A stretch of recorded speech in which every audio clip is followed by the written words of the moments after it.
아멘. 오늘은 성지순례 다녀온 이후 보고를 이제 하는 두 번째 시간 갖도록 하겠습니다. 벌써 한 달 넘게 2달 된 것 같아요. 네, 그래도 그때 마음을 잘 한 번 더 느껴보시면서 같이 이렇게 이스라엘의 예루살렘이라는 것은 이런 것이구나, 예수님이 이렇게 하셨구나, 같이 한번 성경에 있는 이야기들을 여러분들이 눈으로 한번 보시면서 느껴보셨으면 좋겠습니다. 자, PPT를 한번 띄워주시면 좋겠습니다. 네, 그래서 제 주제는 예수의 흔적을 따라가다. 이렇게 예수님께서 사역하셨던 곳을 짤막하게 좀 살펴보고, 그 다음에 예루살렘을 같이 보도록 하겠습니다. 전체 다는 못 담았고요, 필요한 영역만 담았으니까. 먼저 보시면은 갈릴리입니다. 갈릴리. 예수님이 주로 활동하신 곳이 어디냐면요, 바로 저기 갈릴리입니다. 그래서 사마리아, 유다 아래 지역에 예루살렘도 있고 중요한 지역도 있는데요, 예수님이 활동하신 곳은 사마리아보다 더 위에 있는 갈릴리에서 아주 많은 기적과 또 아주 많은 사람들을 부르시고 오래 머무시고 예루살렘에 내려가셨다가 다시 올라오시고 이런 일들을 많이 하셨어요. 읽어보시면은 예수님이 태어난 곳도 나사렛도 갈릴리의 도시예요. 그러니까 갈릴리라는 것이 시흥시 이런 거예요. 시흥시, 광명시, 갈릴리. 나사렛은 정왕동, 백오동 이렇게 되는 거겠죠. 그래서 갈릴리의 나사렛 하면 시흥시, 정왕동 이렇게 되는 거예요. 그러면 갈릴리는 큰 시의 명이 될 것 같습니다. 네, 예수님은 바로 거기에서 제자들도 부르시고 기적도 행하시고 아주 많은 일들을 사역의 공생의 3년에 집중적으로 많이 행하신 곳이 바로 저 갈릴리 지역입니다. 네, 이 많은 옛적부터 이제 이방인들이 저 지역을 많이 있었어요. 그래서 이사야 9장 1절 보니까 옛적에는 여호와께서 스불론 땅과 납달리 땅에 멸시를 당하게 하셨더니 후에는 해변길과 요단 저쪽 이방의 갈릴리를 영화롭게 하셨느니라. 그러니까 이사야서에서 당시에 갈릴리를 바라볼 때는 이방의 갈릴리다 이렇게 표현을 했어요. 왜냐하면은 이제 갈라진 이후에 아수르의 사람들이 저 위쪽 지방에 많이 왔기 때문에 이제 이사야도 이방의 갈릴리다 이렇게 표현을 했습니다. 자, 하지만 이제 로마가 이제 오고 난 그 전에 많은 바벨론 포로에서 돌아오고 나서 저 지역까지 다 회복을 해서 저 지역에는 그래도 유대인들도 많이 살았던 것으로 보여집니다.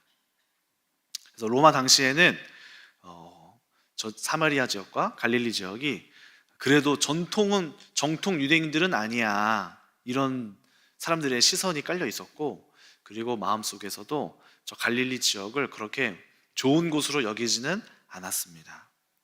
근데 바로 예수님이 바로 저 소외된 땅에서 활동을 많이 하셨고, 저 지역에는 아픈 사람들, 병자들, 가난한 사람들이 아주 많았습니다.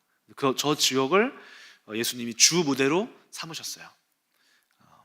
우리나라로 따지면은 서울에서 이렇게 활동한 게 아니라 저기 지방에서 소문도 안 나고 아주 인적도 많지 않고 사람들이 그렇게 주목하지 않는 그곳에 예수님이 오셔서 많은 일들을 집중적으로 하셨다는 것이죠.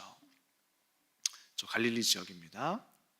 성경에 그래서 갈릴리가 아주 많이 나타납니다. 누가복음 4장 33절 갈릴리 여러 회당에서 전도하시더라.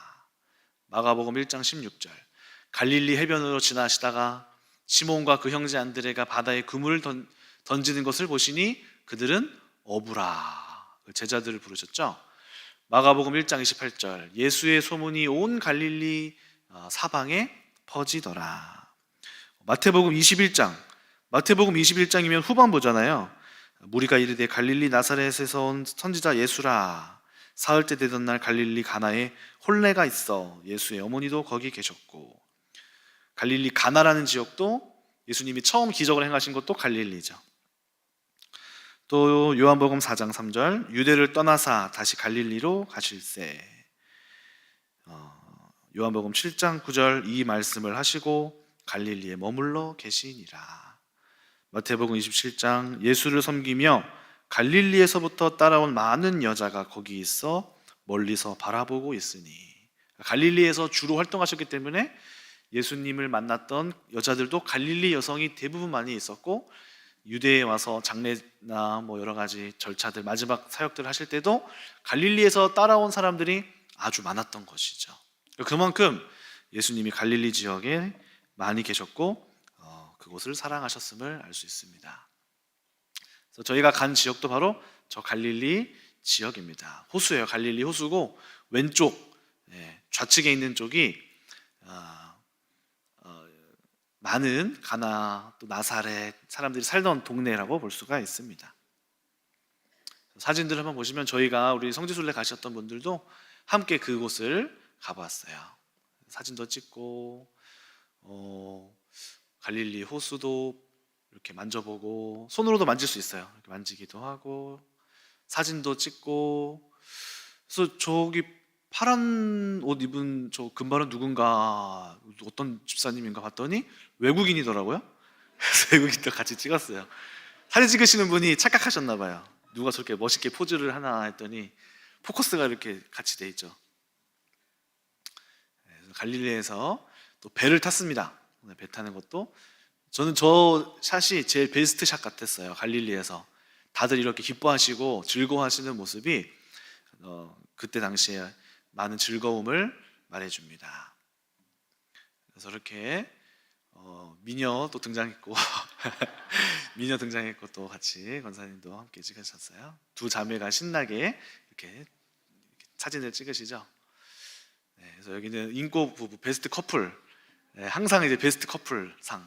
제가 개인적으로 사진 고르면서 이 베스트 커플이 상이다 이렇게 됐습니다. 영상도 한번 이렇게 보시죠.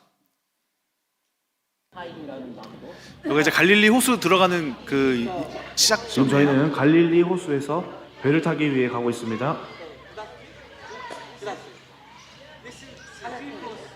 저렇게 많이 상업화 해놨어요.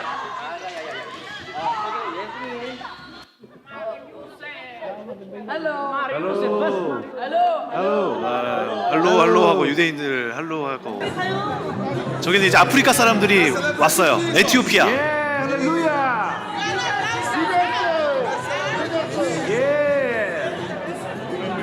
We celebrate Jesus 하면서 우리 예수님을 축하한다고 이렇게 하고 떠났어요. 춤추면서 막 떠났어요. 저기서 갈릴리 그 호수 배를 타는 겁니다. 저분이 그 나라 사람들 국기를 들고 이렇게 해줘요.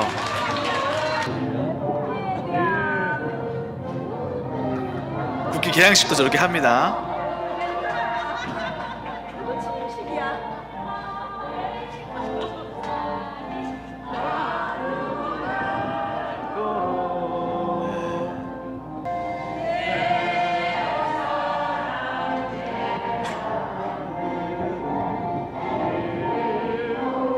갑자기 애국심이 막 생겼어요.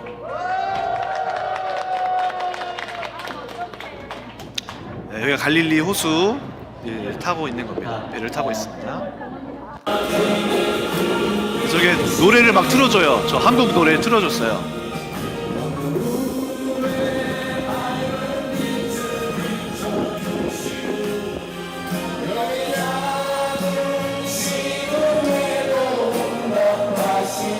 저분이 부르고 있어요.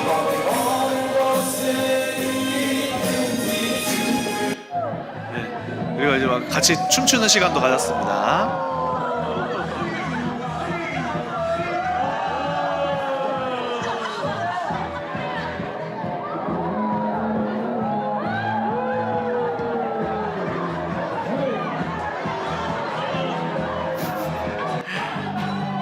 댄스 타임도 가죠. 댄스 타임.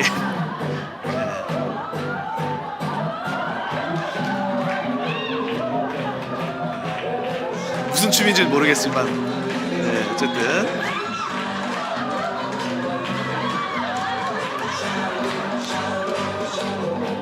최영란 전도사님은 안 불렀는데 나오셨어요. 혼자 흥에 겨서 아무도 가라고 안 했는데 이렇게 자발적으로 나오셨어요. 네, 우리 조나 전도사님도 같이 나오시고. 여기는 거의 하늘 푸는 춤이었어요. 우리 남해당 원사님은. 네, 여기는 이제 배 말고 수익권 교회 베드로한테 이렇게 반석 위에 열쇠를 주는 그 말씀에서 이제 형성된 교회입니다.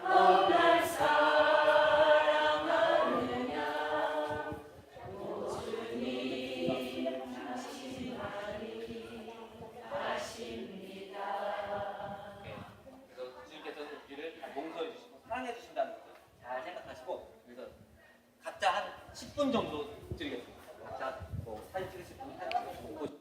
네, 이렇게 예수님이 이렇게 베드로한테 이렇게 말씀하시고 뭐 여러 가지 이야기하시는 그 말씀의 어떤 중요한 장소마다 교회들이 이렇게 세워져 있어요. 오병이어 교회도 있고 뭐 여러 가지 교회들도 많았습니다. 그래서 다 담지는 못했고, 네, 그냥 여러분들 나중에 내년에 이제 가시나요? 가셔서 보시기 바랍니다. 이제 말씀을 하나 더 보면은, 이제 저는 첫 번째로 우리가 함께 나눌 말씀은 예수님이 저 갈릴리에 가셔서 하셨던 사역들에 대하여서 한번 돌아보게 됐어요. 근데 예수님이 아주 공생의 내내 환자들을 많이 만나셨어요. 병자들을 만나고 환자들을 만나고 치유해 주시고 이런 삶도 했는데요. 마태복음 8장 2절에서 3절을 보면 이런 말씀이 있습니다. 한 나병 환자가 나와 절하여 이르되 주여 원하시면 저를 깨끗하게 하실 수 있나이다 하거늘 예수께서 손을 내밀어 그에게 대시며 이르시되 내가 원하노니 깨끗함을 받으라 하시니 즉시 그의 나병이 깨끗하여 진지라. 제가 전지학 때도 큐티 말씀하면서 많이 전해드리는 말씀인데요. 이제 화면을 저한테 해주시면 될 것 같습니다. 저는 오늘 이제 첫 번째로 드리고 싶은 이 갈릴리 지역을 보면서 드리고 싶은 이야기는 예수님이 하셨던 사역들. 오늘 본문도 보시면은 무리를 보시고 불쌍히 여기시니 그들이 목자 없는 양과 같이 고생하여 기진함이라. 예수님의 마음속에서는 어떤 이 땅을 바라보시면서 특히 그 중에서도 그 외진 갈릴리를 보시면서 어떤 마음을 가지셨을까요? 예수님이 가지셨던 마음은 긍휼함이었습니다. 긍휼함.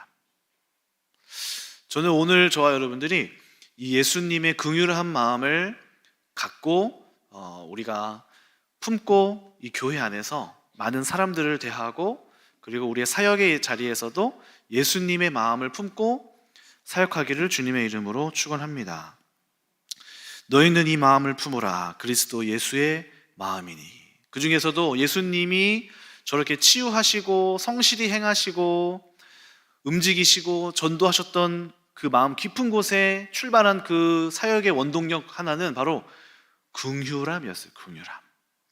긍휼함이 예수님을 움직이게 하시고 긍휼함이 예수님을 사람들로 하여금 돕게 하시고 치유하게 하시는 출발점은 바로 긍휼함이었습니다. 오늘날 하나님이 우리를 이 땅에 보내시고 또 사역자로서 또 하나님의 말씀을 전하는 사람으로서 누가 됐던 봉사를 하게 됐던 어떤 일을 하게 됐던 말씀을 전하던 자든 무엇인가를 하게 됐던 간에 하나님이 우리를 움직이게 하시는 그 첫 번째 마음은 바로 긍휼함입니다. 긍휼함이 많은 사람들은 예수님의 긍휼함으로 가득 찬 사람들은 움직이고 행하고 그리고 전하고 돕습니다. 그래서 긍휼함을 가진 사람들의 마음이에요. 제가 이제 조용기 목사님 예전에 그 조용기 목사님을 조사하면서 조용기 목사님이 많은 치유 사역들을 하셨잖아요. 그래서 인터뷰를 찾아봤는데 어느 인터뷰에서 물어봤어요. 목사님은 그 기도하실 때 어떻게 하세요? 그랬더니 이 목사님이 하시는 이야기가 있어요. 뭐였냐면은 자기는 그 아픈 사람을 위하여서 기도할 때 자기 마음이 너무 아프대요. 자기 가슴이 너무 아프고 저 사람이 얼마나 아플까? 저 사람이 얼마나 고생했을까? 저 아픔 때문에 얼마나 고통스러워했을까? 이 마음으로 가득 채워다 보니까 기도가 진실되게 나오더라는 것이죠. 저는 그 장면을 목사님의 하나님께서 은혜를 주시는 어떤 중요한 마음의 시작점으로 봤어요. 하나님이 저 목사님이 간절히 기도할 수 있는 이유는 다른 것이 아니라 정말 그 사람에 대하여서 긍휼한 마음이 있었기 때문에 하나님이 저 목사님의 손을 들어주셨구나. 왜 그랬을까요? 조영기 목사님이 어렸을 때 죽을 뻔했었잖아요. 자기가 그런 아픔이 있다 보니까 똑같은 그 마음을 얼마나 아플까? 저 사람도 얼마나 아플까? 저 사람도 얼마나 힘들었을까?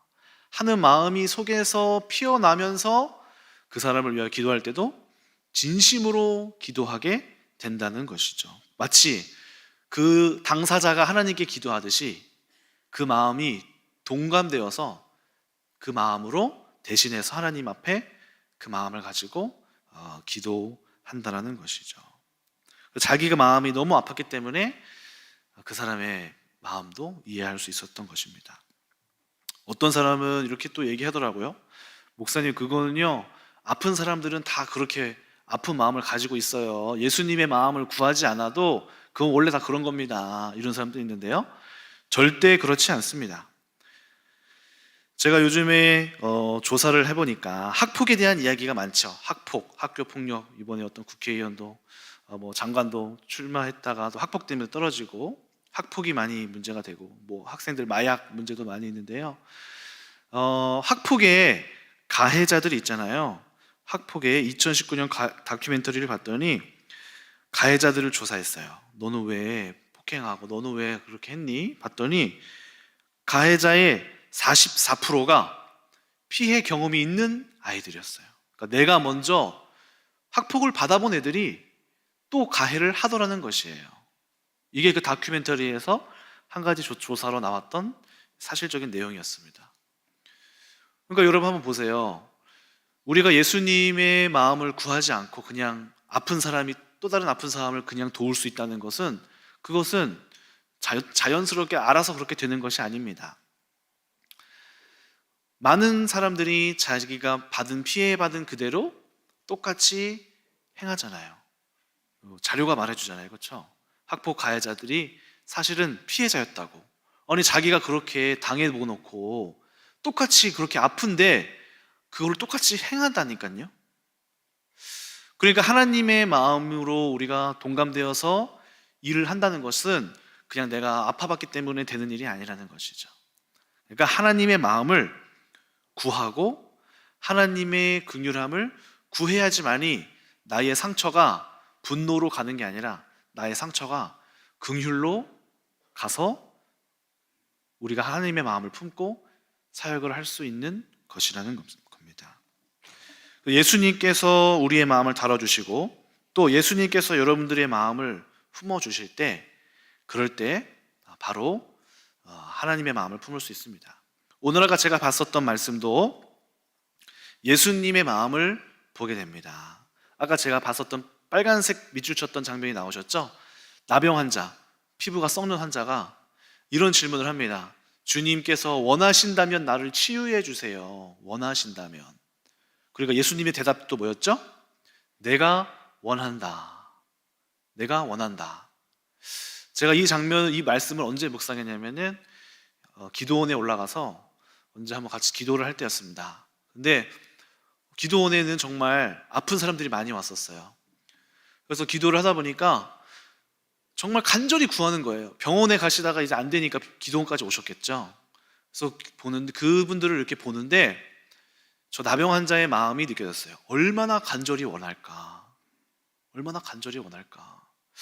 그리고 이렇게 말씀을 그냥 쭉 보다가 이 말씀이 딱 눈에 또 들어오는 거예요.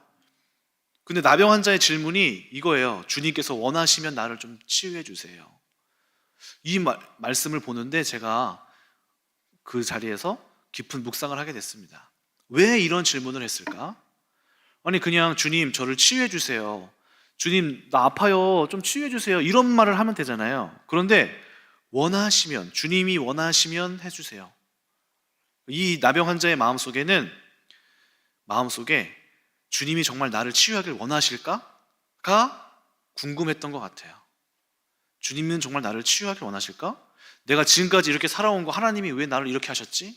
하나님하고 원수 맺고 하나님 앞에서 마음을 돌리고 하나님이 나를 버리셨어. 하나님 나를 돕지 않아. 하나님이 나를 이렇게 하셔 만드신 거야. 내가 지금 소외받고 있어.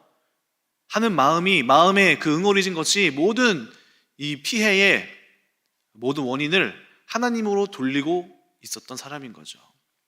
그래서 예수님에게 물었던 질문이 주님이 나를 그냥 육신을 몸을 치유해 주세요 정도가 아니라 주님과의 관계를 회복하고 싶었던 것 같아요. 주님은 정말 나 사랑하는 거 맞아요? 이런 질문 같을 거예요. 나 사랑하는 거 맞아? 왜 부부나 연인들도 그런 거에 의심이 들 때가 있잖아요. 여보, 나 사랑하는 거 맞아? 막 선물을 갖다 주는데도 진심이 안 느껴져요. 나 사랑하는 거 맞아 정말? 이런 거 다 필요 없어. 나 정말 사랑하는 거 맞아? 그것이 궁금했던 거죠. 그래서 이 나병 환자도 예수님께 물어봅니다. 주님은 정말 나를 치유하기를 원하십니까? 예수님이 어떻게 하시죠? 손을 대시면서, 나병 환자한테 손을 대는 일은 없겠죠? 아무도 자기를 안 만질 거 아니에요, 그렇죠? 전염될까 봐. 그런데 예수님께서 손을 대시면서 내가 원한다 하니까 이 환자가 마음과 육체가 함께 하나님 앞에 회복되는 것을 보게 됩니다. 나병 환자는 어땠을까요? 예수님이 치유하시는 그 말씀이 자신의 마음까지도 이렇게 치유하셨다는 사실을 보게 됩니다. 제가 이 말씀을 또 묵상하면서 제 마음속에서도 이런 적용을 했었어요. 하나님, 제가 목사로서 목회자로서 지금 많은 사람들을 만나고 말씀을 전하고 있는데 예수님의 마음을 보게 됐어요. 예수님이 치유하시는 그 마음의 동기. 저 사람을 그냥 낫게 하는 정도가 아니라 저 사람의 마음까지도 회복시키시는 그 예수님의 긍휼한 마음. 주님, 저는 지금 어떻게 사역하고 있을까요? 저는 지금 전하는 이 말씀이 정말 듣는 사람들을 위하여서 그분들의 심정 속에서 그분들의 상황 속에서 제가 이야기하고 있을까요? 저는 지금 이분들과 상관없이 그냥 앞에서 말씀을 전하거나 기도하거나 누군가를 위하여 기도할 때 그냥 말로서만 그 사람의 마음을 읽어주지 못한 채 혹시 그렇게 하고 있는 건 아닌지요? 하고 돌아보게 되었습니다. 저는 예수님의 마음, 예수님이 가지셨던 그 마음이 오늘 저와 여러분들에게 긍휼의 마음으로 여러분들에게 허락되기를 주님의 이름으로 축원합니다. 여러분들이 예수님의 마음을 구하셔야 돼요. 구하지 않으면 우리는 아주 자주 그리고 아주 자연스럽게 냉정해지고 냉랭해집니다. 저도 하나님의 마음으로 충만하지 않을 때 제 마음이 어떨까요? 잘난 사람은 잘났기 때문에 미워 보이고 못난 사람은 못나서 미워 보여요. 왜 저래? 또 저래? 비판하고 판단합니다. 금세 그 마음이 어느샌가 내 마음에 들어와 있어요. 잘난 사람은 잘나서 싫고요. 못난 사람은 못나서 싫어요. 그런데 예수님께서 주시는 긍휼의 마음, 그럴 때마다 제가 하나님 앞에 기도합니다. 주님, 제가 또 이런 마음을 가졌네요. 제 마음속에 아버지의 마음을 주세요. 그러면은 하나님 제 마음을 변화시켜 주세요. 하나님, 제 마음이 또 이렇게 누군가를 판단하고 누군가를 부정적으로 보고 누군가를 이렇게 이상히 여기고 있습니다. 이 마음을 주님 바꿔주세요. 주님 바꿔주세요. 제가 이런 작업들을 얼마나 많이 하는 줄 아시나요? 아침에 일어나서도 합니다. 아침에 일어나서 그냥 가만히 멍 때리는 것처럼 아마 보일지도 모르겠어요, 집에서. 그런데 아침에 일어날 때 순간적으로 어제 있었던 나를 불편하게 했었던 순간들이 떠올라요. 또는 가정에서 불쑥불쑥 올라오는 분노나 아니면 다른 마음들을 돌아보게 돼요. 아니면 사역하면서 못마땅히 여기는 일들, 쟤는 진짜 왜 저럴까? 저 사람은 정말 왜 저럴까? 하는 마음이 내 마음속에서 생각나고 그 사람에 대해서 뭔가 피어올라요. 그럴 때마다 아니지, 이 마음을 하나님, 이 마음이 옳지 않죠. 이 마음이 옳지 않죠. 이 마음을 바꿔주세요. 주님, 제가 지금 이렇게 행하고 있는 것을 주님, 제 마음을 바꿔주세요. 아버지의 마음은 무엇입니까? 아버지의 마음을 주세요. 하고 제가 수시로 기도한다는 사실을 여러분들 아셔야 합니다. 아마 제가 그렇게 말은 안 해서 그렇지 제 안에서는 많은 판단과 비판을 하고 있습니다. 그런데 그때마다 제가 제 마음을 하나님 앞에 하나님 도와주세요. 제가 또 이런 마음이 생겼네요. 하고 계속해서 정리하고 있다는 사실을 여러분들은 아마 모르실 거예요. 그래서 제가 늘 정리합니다. 제 마음에 어떠한 죄악이 들어온다면은 하나님 또 이러네요. 제 마음을 바꿔주세요. 제 마음을 고쳐주세요. 제 마음에 하나님 긍휼함을 주세요. 그 사람을 다시 생각하겠습니다. 하고 긍휼한 마음을 가지고 다시 생각하고 기도하기 시작하는 것이죠. 여러분 마음속에서도 이렇게 끊임없는 수시로 여러분들의 마음속에서 찾아들고 생각나는 그 판단과 생각과 미움과 고통과 많은 불만들을 계속해서 정리해 나가셔야 합니다. 그래서 제 마음은요, 예를 들어서 아주 지저분한 곳은 하나 두 개 치워도 티가 안 나잖아요. 그런데 깨끗한 곳은 한두 개가 들어오면은 바로 티가 나요. 아, 더러워졌다라고. 근데 제가 마음의 정리를 아주 오랜 시간 많이 했더니 한두 가지만 들어와도 알아차려져요. 아, 이것이 지금 내 마음속에서 벌써 이게 시작되고 있구나. 교만함이 들어왔구나. 여러분 마음을 깨끗하게 끊임없이 하나님 앞에서 정리하시기를 축원합니다. 그것이 하나님과 여러분 사이에 문제가 없이 하나님과 여러분들을 이어주는 중요한 청소의 작업이고 상태예요. 그것이 영적으로 깨끗한 상태입니다. 여러분 마음이 깨끗해져야 돼요. 하나님께 앞에 여러분들의 마음을 계속해서 끊임없이 정비하시고 그 다음에 해야 될 것은 무엇이죠? 하나님의 은혜를 구해야 돼요. 아버지의 마음을 달라고 해야 돼요. 하나님의 마음을 주세요. 하나님 주님의 마음을 주세요. 아버지의 사랑을 주세요. 품을 수 있는 넓음을 주세요. 주님의 온유함을 주세요. 주님의 끝없는 사랑을 주세요. 주님의 인내를 주세요. 그렇게 하나님 앞에 계속해서 구해야 합니다. 하나님 우리의 마음에 긍휼을 주소서. 아버지 예수님의 마음이 필요합니다. 내 안에 이기적인 마음, 완악한 마음을 거두시고 예수님의 사랑의 마음으로 채워주소서. 이렇게 제가 기도하고 있습니다. 자, 한번 PPT 한번 더 보여주시죠. 다음은 이제 예루살렘으로 갑니다. 예루살렘에 저곳이 보면 저 노란 색깔은 뭘까요? 이슬람 사원이에요. 이슬람 사원. 그 앞에 보면은 나무가 있고 그 앞에 벽이 있죠. 그 예루살렘 성벽이에요. 성벽. 옛날에는 군주들이 성 안에 마을을 놓고 그 안에서 이제 전쟁이 왔을 때 성벽으로 못 들어오게 이렇게 했잖아요. 저기 성 아닙니다. 예루살렘 성. 근데 저기에 저렇게 크게 이슬람 사원이 있는 이유는 뭘까요? 예루살렘이라는 지역이 로마에서 의해 이스라엘이 다 파괴된 이후에 이슬람 국가들이 저 예루살렘 땅을 정복했어요. 왜 정복했을까요? 그리고 저곳에다가 왜 굳이 사원을 넣어놨을까요? 이슬람의 성지도 저기이기 때문에 그래요. 이슬람의 성지, 이슬람, 꾸란이라고도 하고 코란이라고 하죠. 코란도 아담과 하와, 그 다음에 아브라함의 자손이라고 그래요. 근데 누구의 자손이라고 그럴까요? 이스마엘 자손이라고. 이스마엘 자손. 그래서 마호메트가 창시를 할 때 여러 가지 자신의 동료들 그 주변에 그 아랍 지역에 뭐라고 해야 될까요? 기독교인들이 아주 이미 디아스포라로 가 있었어요. 근데 거기 안에서 성경을 많이 이미 보았고 또 마호메트가 경전을 만들 때 성경을 아주 많이 참고를 한 것으로 알려졌습니다. 그래서 창세기 내용 거의 비슷해요. 성경에 있는 내용 거의 뭐 한 90% 내용이 비슷하지만 그 안에 이제 다른 계시를 받은 것도 또 집어넣습니다.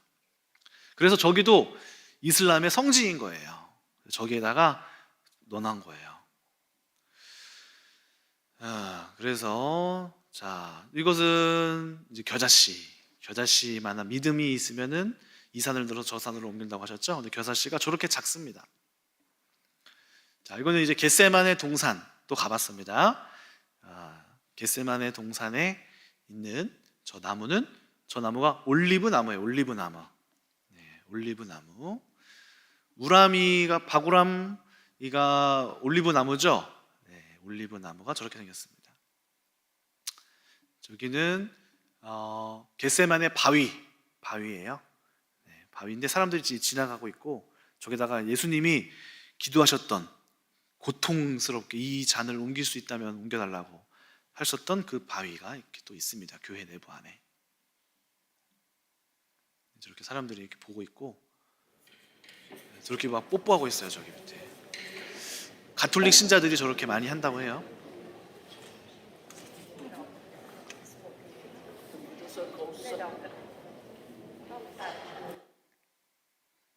자, 이제 예루살렘 성으로 들어가게 됩니다. 그러면은 저기 지도가 있어요. 지도, 예루살렘 성 지도인데 보시면 이렇게가 저렇게 된 데가 원래 있었던 성, 예루살렘 성이에요.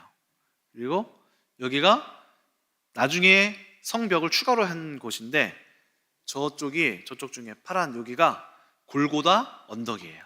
네, 그러니까 성 안에서 이렇게 예수님 채찍질하고 때리고 뭐 여러 가지 하고 골고다 언덕으로 끌고 가서 바깥에서 이렇게 십자가에 처형을 한 것이죠. 같이 한번 걸어가 보도록 하겠습니다. 성 안으로 들어가 보겠습니다.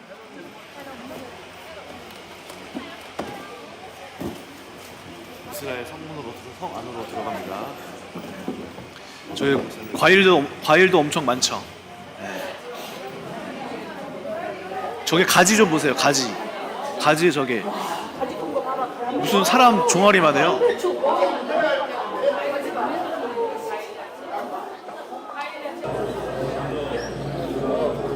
자, 여기가 이제 스팟입니다. 스팟.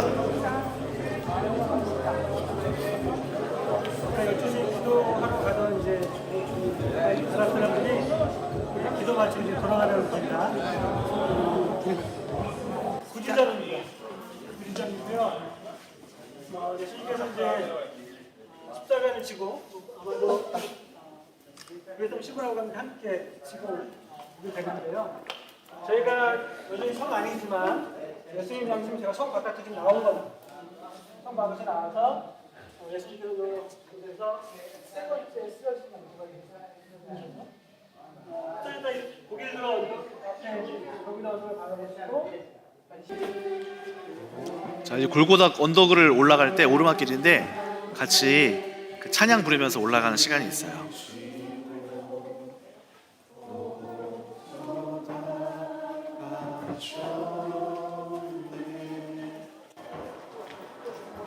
자, 여기는 예수님 십자가 그 언덕, 골고다 언덕이에요. 언덕이 이미 이렇게 교회화됐습니다. 여기가 십자가가 박혔던 자리. 손을 한 번씩 다 이렇게 넣어보게 돼 있어요. 코스로. 저도 한번 넣어봤습니다. 여기구나. 앉아보고. 머리 조심하세요, 목사님.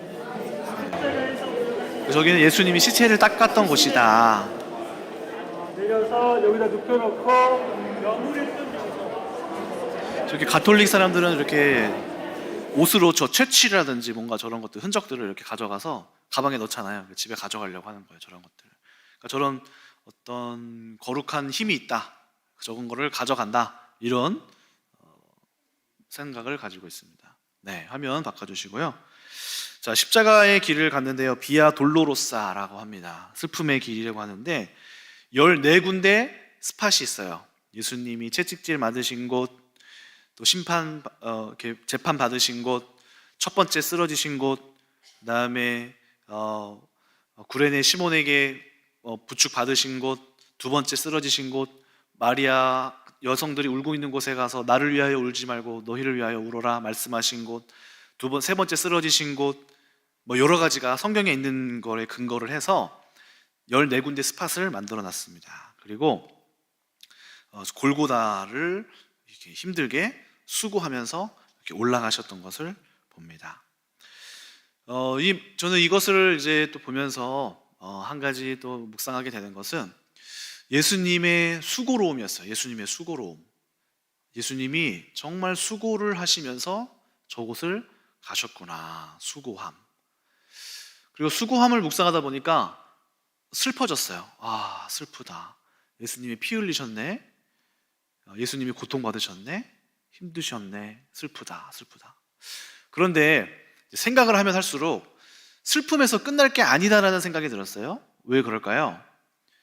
예수님께서 수고하시면서까지 이루시려고 하셨던 것이 무엇일까요? 십자가에 죽으시고 그리고 부활하심. 그렇죠. 승리. 예수님이 우리에게 주시려고 하셨던 그 수고의 목적은 바로 승리였습니다. 승리. 그래서 골고다 언덕길을 저희도 같이 올라가면서 정말 많은 이 수고로움을 겪었는데요. 그런데 그 목적지는 바로 승리라는 사실을 깨달았습니다. 중국의 한 30대 아빠가 죽어가는 자기 아들을 살리기 위해서 약을 만들기 시작했어요. 근데 이 사람이 고졸이랍니다. 고졸. 뉴스에 엄청 크게 나왔었는데요. 고졸이고 나이가 30살이에요. 그런데 이 아들이, 자기가 낳은 아들이 몸속에서 구리를 흡수하지 못하는 질병을 얻게 된 거예요. 그래서 성장이 더디다가 퇴행성 신경장애로 3세 이전에 거의 다 죽는 맨케스 증후군이라는 병에 걸렸어요. 이 병은요, 정말 아주 희소한 병이래요. 그래서 전 세계적으로 연구된 결과도 굉장히 적고 약이 없던 거예요. 약이 없어요. 그러니까 이 아빠가 이 자녀를 위해서 어떻게 했을까요? 자기의 모든 일을 다 내팽겨치고 재산을 다 팔아서 공부하고 자기가 약을 만들기 시작했어요. 연구하고 유튜브 보고, 그 고졸인 사람이 유튜브 보고 논문 읽고, 그리고 집에다가 그 의약 제조하는 것을 장비를 사기 시작하면서 약을 만들기 시작했습니다. 엄청 고생했어요. 맨날 밤을 새고 맨날 밥도 제대로 못 먹고 엄청난 고통과 수고를 했습니다. 그리고 이 만든 약을 토끼에게 이제 실험을 해봤어요. 그런데 효과가 있는 거예요. 불철주야로 헌신해서 이 약을 결국 아이한테 먹여봤어요. 그랬더니 어떻게 됐을까요? 이 아이가 살아났어요. 이 아무것도 없는 의료 지식도 없었던 사람이 엄청난 수고를 통해서, 이게 보니까 10만 명 중에 1명이 걸리는 질병이래요. 근데 이 질병을 이 사람이 고쳤어요. 그래서 이게 엄청 의료계에서도 이슈가 됐었습니다. 나중에 어쨌든 이게 불법으로 한 거잖아요. 그러니까 나라에서 이제 재판을 하려고 잡아갔는데 이게 약이 아니라 화학물로 인정돼서 다행히 처벌을 면했다고 합니다. 그리고 이 사람이 연구한 것이 또 많은 의료학계에 전파가 돼서 연구 중에 있다고 해요. 이 아빠의 수고의 목적은 뭐였나요? 밤을 새고, 그 영어도 못하는 사람이 영어로 된 논문 읽고 해석하고 자녀를 위하여서 그렇게 애썼던 이유, 그리고 그 수고로움이 만들어낸 그 결과가 무엇인가요? 이 아이의 회복이었습니다. 그러니까 저는 오늘 말씀을 묵상하면서 예수님께서 십자가에 오르셨던 그 골고다를 다시 한번 보면서 그 예수님이 수고하셔서 우리에게 주시고자 하셨던 것은 뭘까?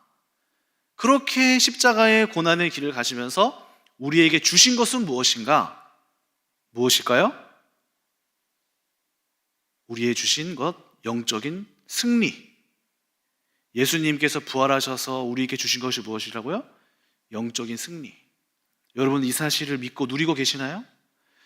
예수님이 지금 수고하시고 애쓰셔서 이미 이루어 놓으신 승리, 그 승리가 이미 저와 여러분들에게 주어졌다는 사실을 여러분들이 믿으셔야 돼요. 근데 우리는 자꾸 그것을 잊고 삽니다. 왜 그럴까요?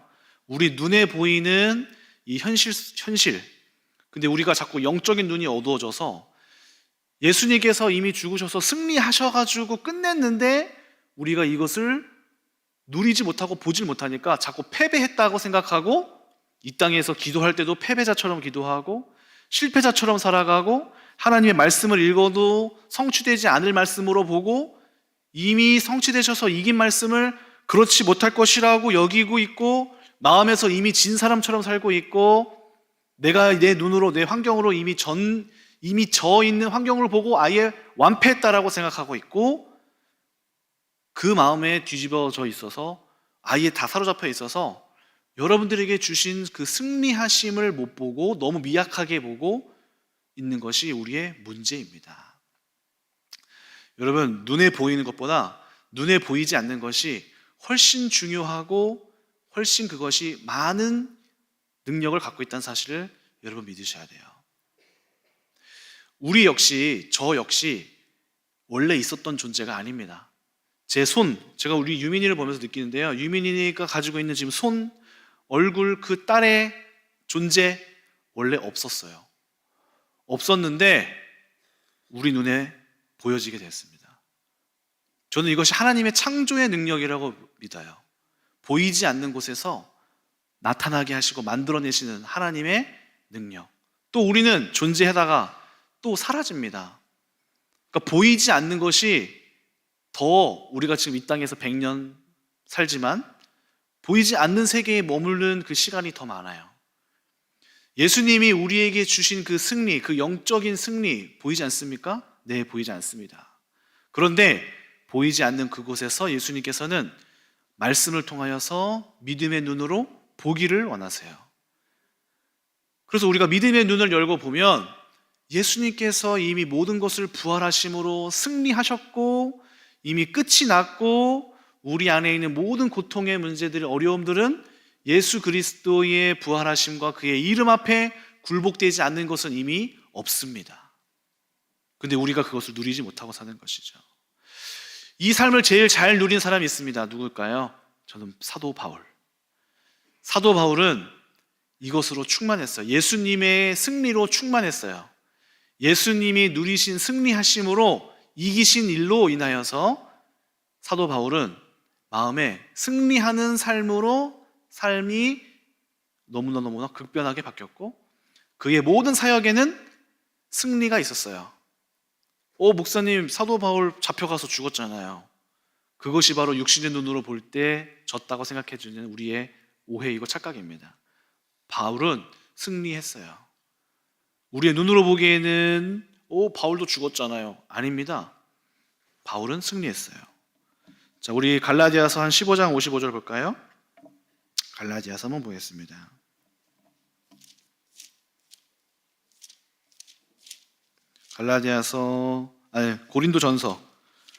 고린도전서 15장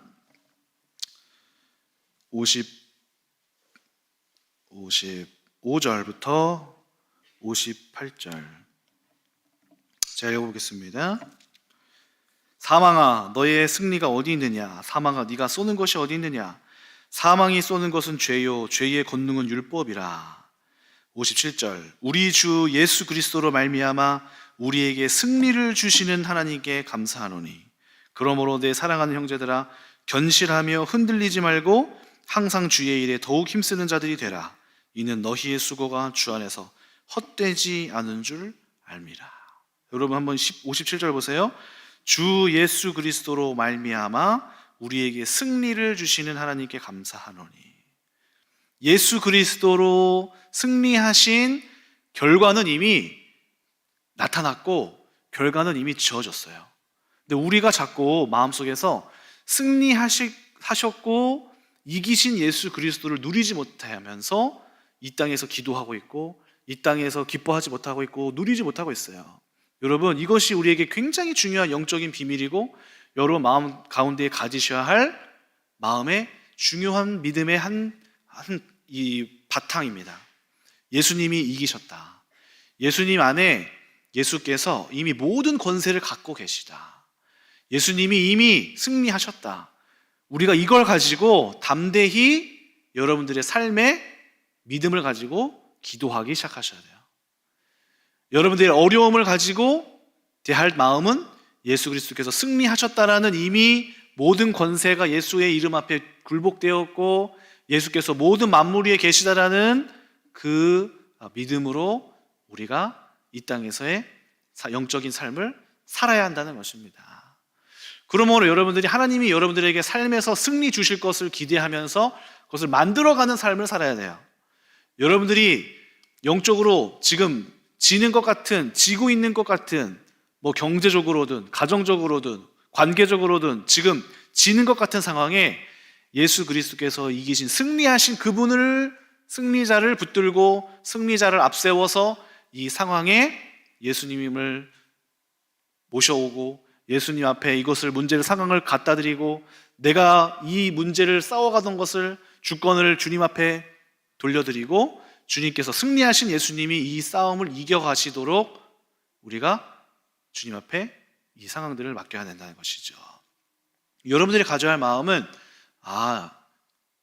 우리가 영적으로 이것을 싸워서 이겨내야 하는 거고, 이겼구나, 이건 이제 앞으로 우리에게 주실 것들이 승리뿐이구나, 지금까지 2대0, 3대0 지고 있는데 아직 안 끝났구나, 예수님이 후반전에 교체 들어오셔서 지금 다 역전하시겠구나, 이거 우리가 이겼구나, 아직 안 끝났구나, 내가 이거 기도로 지금 졌다고 생각하면 안 되는구나, 내 현실의 눈을 보고 이것은 진 것이 아니구나, 이겼구나 하는 마음을 가지고 우리가 예수 그리스도의 승리를 근거하여 믿음으로 기도하시고 여러분들의 삶을 싸워 나가서 승리를 쟁취를 하셔야 합니다. 그렇게 여러분들에게 주신 권세가 얼마나 놀라운 권세인지를 여러분들이 믿으시기 바랍니다. 오늘 말씀을 정리합니다. 오늘 먼저 구할 것은 여러분들 앞에 예수 그리스도의 마음입니다. 예수님의 마음을 구하세요. 그리고 예수님께서 승리하셨다라는 그 사실을 성경 말씀이 말하고 있고 믿으시기 바랍니다. 예수님께서 이미 여러분들의 모든 삶에 승리하심을 결정지으셨습니다. 이제 여러분들이 할 것은 무엇인가요? 승리될 것을 믿고 싸우기 시작하는 거예요. 오늘 하나님께서 여러분들에게 모든 세밀한 곳에서, 작은 곳에서부터 여러분들의 아주 큰 중요한 일들까지 계속해서 승리를 허락하실 것을 믿으시고 또 그렇게 축복 내려주시기를 축원합니다. 기도하겠습니다. 하나님 감사합니다. 예수 그리스도의 이름이 우리가 얼마나 큰지 우리는 너무나 자주 잊고 살아갑니다. 오늘 우리에게 예수 그리스도의 마음을 주시옵소서. 온유의 마음, 겸손의 마음, 사랑의 마음, 자비의 마음을 주시어서 때로 우리가 날마다 자꾸 너무나 자연스럽게 우리 마음에 찾아오는 궁핍한 마음, 분노의 마음, 메마른 마음들이 우리 가운데 늘 있음을 고백합니다. 그러므로 아버지 앞에 그리스도의 마음을 구하옵나니 우리가 구할 때마다 우리의 마음을 새롭게 하시고 하나님께서 우리의 마음을 변화시켜 주시옵시고 또한 우리 마음속에 이제 승리하신 예수 그리스도를 온전히 믿으며 이 땅에서의 삶을 싸워나가며 승리를 쟁취하는 우리의 삶이 시작되기를 원합니다. 각자 성도님들의 그 삶 속에서 승리의 소식이 들려오게 하여 주시옵소서. 승리를 나누게 하여 주시옵소서. 기쁨의 간증들을 나누게 하여 주시옵소서. 감사드리며 예수님의 이름으로 기도드립니다. 아멘.